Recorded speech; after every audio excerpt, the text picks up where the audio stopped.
En las arenas eternas de Egipto, donde las pirámides desafían al tiempo y el silencio pesa más que la historia, hay sonidos que no deberían escucharse, ecos que no provienen del viento ni de los pasos, vibraciones que emergen del subsuelo como si despertaran algo antiguo, muy antiguo. A mediados del siglo XX, un grupo de arqueólogos que trabajaba en los alrededores de la Gran Pirámide de Giza reportó algo insólito, un conjunto de estructuras subterráneas, selladas por siglos, cuya forma y función no coincidían con nada conocido, y en su interior, varios objetos metálicos con forma de campanas, sin grabados, sin ornamentos, pero capaces de emitir un sonido que no parecía natural. Lo que ocurrió después fue extraño. El acceso fue restringido, los informes se volvieron incompletos, y los arqueólogos principales fueron enviados a otros destinos. Nadie volvió a hablar públicamente de las campanas, pero entre los trabajadores locales,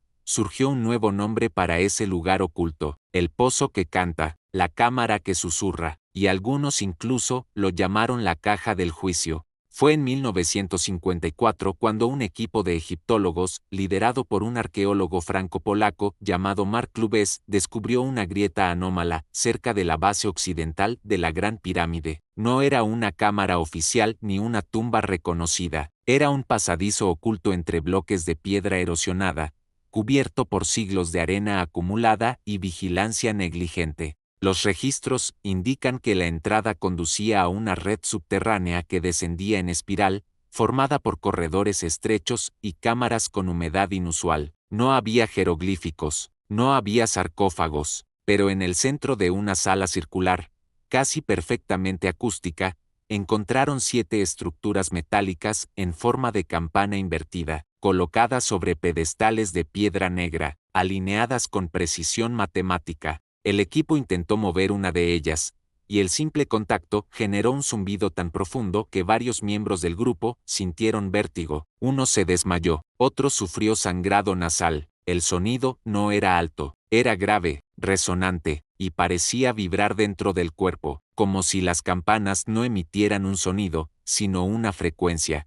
El material de las campanas no coincidía con ninguna aleación egipcia conocida. Un análisis preliminar de superficie indicó presencia de un compuesto similar al iridio, extremadamente raro en la Tierra y más común en meteoritos, pero otros exámenes sugerían propiedades antimagnéticas y una resistencia térmica que superaba la tecnología de la época. No tenían inscripciones, no tenían mecanismos visibles. Su forma era perfecta, simétrica hasta el milímetro, cada una diferente en tamaño, pero todas calibradas para emitir un tono único al ser activadas. Aunque nadie supo exactamente cómo se activaban, algunas vibraban al ser tocadas, otras al sentir presencia humana, y una en particular solo resonaba cuando el resto permanecía en silencio. El sonido que producían no era musical, era físico, hacía temblar el suelo ligeramente, y quienes estuvieron cerca durante varios minutos comenzaron a reportar náuseas,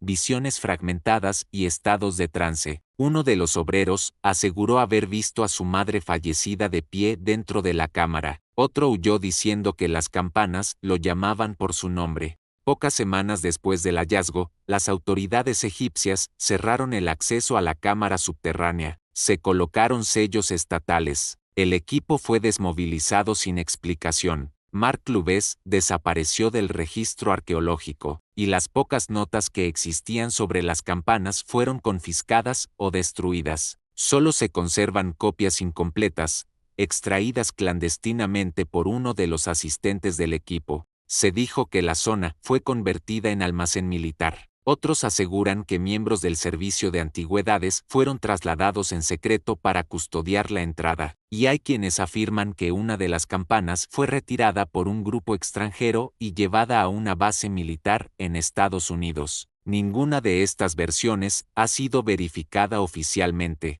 Sin embargo, los archivos del Instituto Francés de Arqueología Oriental en El Cairo muestran una suspensión repentina de las excavaciones en Giza durante ese año, sin motivo técnico, sin justificación presupuestaria, como si una orden desde muy arriba hubiera intervenido para detener algo que no debía continuar. Las interpretaciones sobre las campanas de Giza son tan diversas como inquietantes. Algunos sostienen que eran parte de un sistema de comunicación, no humana, sino interdimensional, que las frecuencias que emitían no eran sonidos, sino códigos, códigos destinados a abrir puertas entre planos. Otros aseguran que se trataba de un sistema de control mental, que su colocación bajo tierra no era casual, que vibraban con las energías telúricas de la zona y generaban estados alterados de conciencia en la población, una forma de influir en el pensamiento colectivo desde el subsuelo. Y hay quienes plantean la hipótesis más radical, que las campanas eran llaves, dispositivos de tecnología ancestral no terrestre, dejadas allí por una civilización anterior a los egipcios, o por seres venidos de más allá de la atmósfera, y que su activación desataría algo que el tiempo no debería liberar.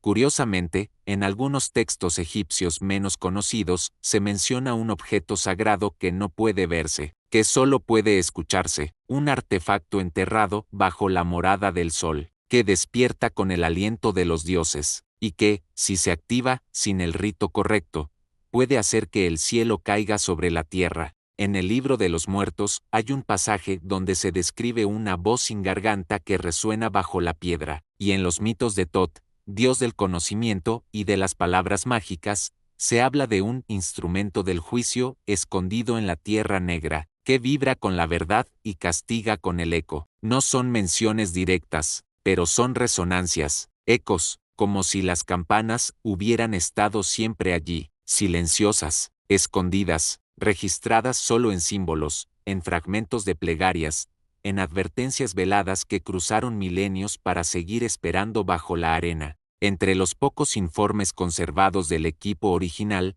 uno de los más desconcertantes es un documento médico informal escrito por un asistente del grupo. Allí se describe cómo, tras la exposición prolongada al interior de la cámara de las campanas, algunos miembros presentaron desórdenes temporales de la visión y el equilibrio. Uno experimentó alucinaciones recurrentes con figuras geométricas, otro escuchaba una voz grave repitiendo su nombre al despertar por las noches, y el propio Lubez escribió que soñaba con una estructura metálica flotando sobre el Nilo. Afirmaba que podía verla con claridad, que la oía vibrar en sus sueños. Estos efectos nunca fueron estudiados formalmente, pero coinciden con reacciones descritas en otros lugares del mundo, donde se han reportado objetos de origen desconocido, como si las campanas compartieran algo con los monolitos de Etiopía, o con las esferas sonoras de Bolivia, o con los sigurats, sin origen de Persia, una tecnología antigua que aún afecta a quienes la tocan. Dentro del ámbito de la arqueología alternativa, las campanas de Giza se convirtieron en un caso emblemático, un punto ciego, un fragmento de historia que no encaja con la narrativa oficial, y que, precisamente por eso, fue silenciado, enterrado, negado en congresos, ridiculizado en artículos, pero nunca desmentido con pruebas. Autores como Zecharia Sitchin y Robert Bauval han sugerido que Giza no es solo un complejo funerario, sino un nodo energético planetario, una especie de mapa tridimensional que oculta algo más que tumbas, y que las campanas forman parte de ese código secreto, uno que aún no sabemos descifrar, porque si aceptamos que los antiguos egipcios construyeron las pirámides sin tecnología avanzada, entonces las campanas no tienen sentido, pero si asumimos que hubo intervención externa, entonces todo cambia, y Giza deja de ser un monumento, para convertirse en una señal, en un portal, en un aviso. Uno de los aspectos más intrigantes del caso es la semejanza que las campanas de Giza tienen con otros objetos hallados en civilizaciones distantes. En la región de Mohenjo-Daro, en el Valle del Indo, se hallaron en 1927 unos artefactos de bronce con forma cónica que al ser golpeados producían un timbre inexplicablemente agudo. No tenían función decorativa, ni militar, ni religiosa, solo vibraban. En la meseta de Altai, al norte de Mongolia, las tribus nómadas hablan de los quemar, unas campanas sagradas que solo los chamanes pueden usar. Dicen que no suenan con el aire, sino con el pensamiento, y que pueden revelar visiones. El parecido estructural con las campanas egipcias es tan preciso que incluso los ángulos coinciden. y ninguna cultura reconocida parece haber conectado ambas regiones en la antigüedad. También en América del Sur, en la selva boliviana, se han hallado esferas metálicas huecas que vibran bajo tierra en ciertos períodos del año. Los pueblos locales las llaman esferas madre y aseguran que cuando suenan, el bosque se calla. Si estas correspondencias son reales, implican una red de conocimiento ancestral compartido entre culturas separadas por océanos. Una red que quizás construyó con sonido lo que hoy apenas comprendemos con piedra. En la última década, con el auge de las tecnologías de escaneo no invasivo, varios equipos internacionales han solicitado permiso para mapear de nuevo la base de la Gran Pirámide. En 2017, el proyecto Scan Pyramids detectó cavidades anómalas no registradas en el flanco norte, que podrían coincidir con las cámaras descritas por el equipo de 1954, pero las autoridades egipcias bloquearon cualquier perforación. En 2019, un equipo japonés propuso usar robots con sensores de microgravedad para mapear los túneles inferiores. Fue rechazado sin explicación oficial. Solo se les permitió documentar la zona externa, pero miembros del equipo declararon off the record que detectaron una cámara semicircular enterrada a más de 40 metros de profundidad, justo bajo la anomalía detectada por radar. A pesar de estos avances, nadie ha vuelto a ver las campanas. Algunos creen que la cámara fue sellada con concreto, otros que fue desmantelada en secreto, pero los registros de vibración sísmica de la zona muestran patrones irregulares cada ciertos meses, como si algo siguiera vibrando allí abajo, muy suavemente, muy profundo, esperando. Las campanas de Giza no repican como las nuestras, no llaman a misa, ni anuncian el paso del tiempo, son testigos de algo más profundo, más antiguo, más peligroso, porque su silencio no es ausencia, es contención, y su sonido no es melodía, es memoria. El desierto ha intentado sepultarlas, los gobiernos han intentado negarlas, y los académicos han decidido olvidarlas, pero siguen allí, bajo la piedra, bajo la arena, bajo el relato, esperando que alguien vuelva a tocarlas, o a escucharlas, o a temerlas. Recuerda, hay sonidos que no deberían ser escuchados, y hay campanas que nunca deberían volver a sonar. Suscríbete a El Umbral Silente y sigue rastreando lo que otros niegan haber visto.